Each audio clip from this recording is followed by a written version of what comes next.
Olá, bem-vindo ao canal Acesso ao Inconsciente. Eu me chamo Kleber Schwartz, eu sou terapeuta junguiano.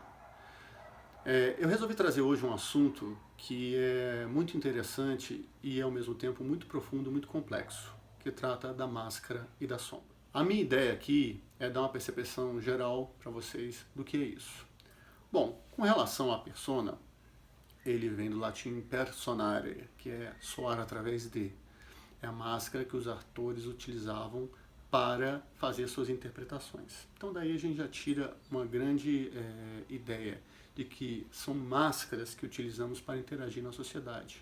Ou seja, é uma forma que o ego criou de colocar estruturas que defendam a sua essência no mundo. Por quê? Por algum motivo você poderia sofrer algum tipo de julgamento que você não está sendo capaz de receber. Então, a máscara ela tem um efeito e uma característica coletiva, porque são papéis identificados com todos. Por exemplo, nós vamos ter o papel do profissional, né, o papel do professor, a máscara do professor, a máscara do pai, a máscara da mãe. São formas que a gente tem de se mostrar para o mundo que seguem um conceito coletivo. Exatamente por serem coletivas, por carecerem de individualidade, existe uma propensão a sofrer um julgamento único. As máscaras, elas são fundamentais para a nossa existência. Se nós não desempenharmos papéis no mundo, não existe uma forma de interagirmos. Então, elas são um mecanismo de se trocar com as pessoas, de interagir. Não há problema nenhum com a persona em si. O que acontece é quando as pessoas começam a se identificar com a persona, exclusivamente. O que se chama de identificação com a persona. Não há problema nenhum da pessoa utilizar as máscaras, contanto que ela não caia no risco de fazer uma identificação única com aquela máscara e passar a achar que aquilo ali é ela. Ela tem que entender que aquilo é um papel que ela desempenha, dentre outros. Senão vai ser que nem naquele conto do Machado de Assis, O Espelho. Para quem não leu, eu vou falar rapidamente aqui. Mas basicamente o que acontece? O alferes, uma pessoa foi promovida a alferes e aí passou a utilizar aquela farda de alferes. E para onde ia com a farda. Ou seja, ela estava em casa, estava usando a farda. Estava no quartel, estava usando a farda. Saía para o comércio, ela utilizava a farda. E, de repente, um dia ela precisou tirar a farda. E ela tirou a farda. E quando ela se olhou no espelho, ela não se viu. Por quê? Porque ela só conseguia se enxergar com a farda. E assim passou no conto até que ela colocou de novo a farda e se viu. Esse é um exemplo clássico de uma forma de identificação com a persona. Por exemplo, um artista de rock. Ele acha que ele é aquela pessoa que está no palco. E se comporta como se assim fosse. Então isso é uma identificação com a máscara, não é a pessoa, ela assumiu um papel. E qual é o problema disso? O problema é que as outras partes dela são reprimidas e com isso ela passa a negligenciar outras áreas dela que precisam de cuidado. E com isso começa a gerar o oposto que a gente vem falando, gera uma polaridade, que gera uma tensão do outro lado e que uma hora vai gerar uma reação. Como? A pessoa vai ter um estresse, a pessoa vai entrar num processo de overdose, no caso de artista, e vai ter que ir para um hospital e deixar de vestir aquela persona para colocar uma persona de doente e ficar lá recluso. Ela pode ter um momento de depressão, ela pode ter crise de ansiedade. Então, o que acontece? É importante estabelecer esse equilíbrio, porque senão, uma hora, o nosso inconsciente apresenta contra, porque nós devemos fazer um caminho de harmonia, de novo, é a enantiodromia, é o fluir, é o balançar do pêndulo, aquilo que nos faz existir de forma saudável e equilibrada. Outro conceito muito importante que nós temos é a questão da sombra. O que é a sombra? De cara, sombra é aquela área que não tem luz.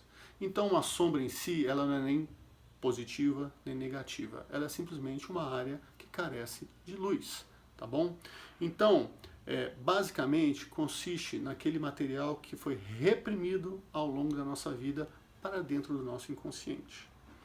O que é isso daí? Podem ser impulsos, tendências, pensamentos, coisas que a nossa sociedade não vê como saudável, por uma questão moral, por uma questão religiosa, pode ser um dom que você tenha que você não teve a chance de desenvolver e isso foi reprimido. Quando isso é reprimido, ele vai para o lugar que nós denominamos sombra e lá ele fica existindo e acumulando energia. Seria mais ou menos como aquela alegoria do tapete. A gente está vendo a sujeira, não gosta da sujeira, varremos para debaixo do tapete. Só que toda vez que você vai varrendo para debaixo do tapete, o que vai acontecendo? O tapete vai acumulando.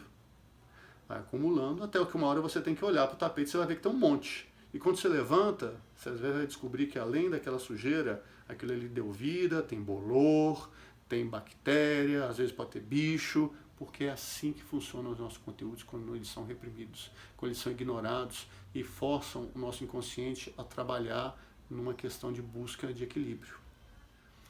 Aí uma reação normal do nosso inconsciente com isso são os pensamentos obsessivos, por exemplo. Eu não consigo parar de pensar num assunto, eu não consigo deixar de pensar em algo.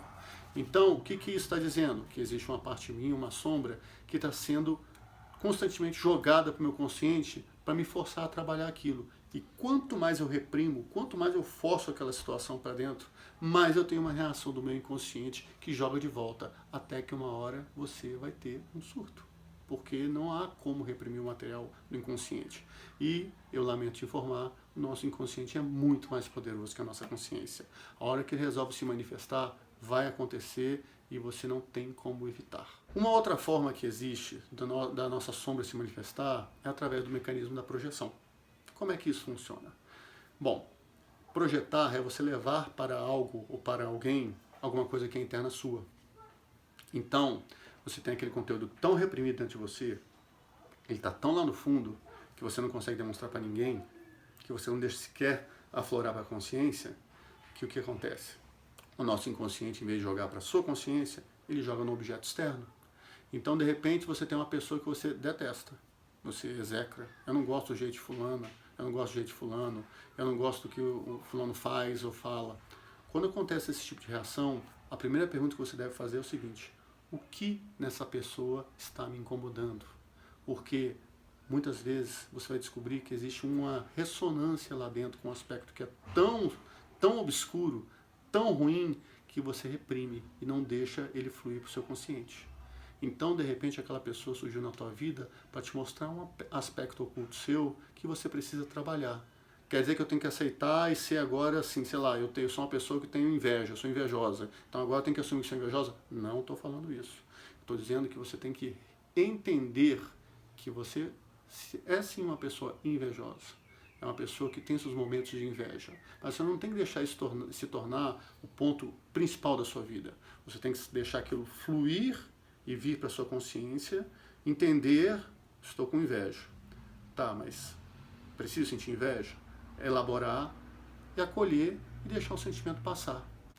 O ponto importante aqui é integrar o assunto, a consciência, de forma a expandi-la, de forma a você perceber-se melhor e não agora dizer, eu sou assim e agora engulam-me ou cuspam-me. Não estou falando isso. Eu estou dizendo que você vai entender melhor as suas reações, vai deixar fluir para seu consciente, vai elaborar aquilo que vem e vai tomar a atitude necessária. Então isso é muito mais sério e muito mais profundo do que ficar dizendo, eu sou assim, eu sou assado, me aceitem ou não me aceitem, porque isso daí não é integração, isso daí é imposição. Eu gosto muito de uma citação do Hopke, que fala o seguinte, que a sombra é tudo aquilo que nos perturba, é aquilo que faz parte de nós, que nós não queremos ver. Isso daí é uma essência fundamental e um caminho para a gente pensar sempre se algo está na minha sombra ou não. Por fim, eu queria falar do self. O self é aquela parte que está dentro de nós e que existe a camada da persona, da sombra e a nossa essência. Tá? É necessário na nossa vida trabalharmos com a dissolução da persona para poder trabalhar esses elementos e tirá-los do coletivo e colocá-los dentro do seu particular, da sua individualidade, ao mesmo tempo que temos que fazer um trabalho de integração da sombra, ou seja, aqueles conteúdos reprimidos, eles têm que ser trabalhados e elaborados no nível de consciente, de forma a gente promover essa ampliação e fazermos um acesso ao inconsciente de forma mais sábia e de uma forma mais integrada. Bom, eu espero que vocês tenham gostado desse conteúdo. Se você curtiu, dê seu like, seu joinha e tudo mais, depende do canal que você está. Indique para os seus amigos, marque as pessoas que você curte e a gente se vê no próximo vídeo. Muito obrigado e até mais.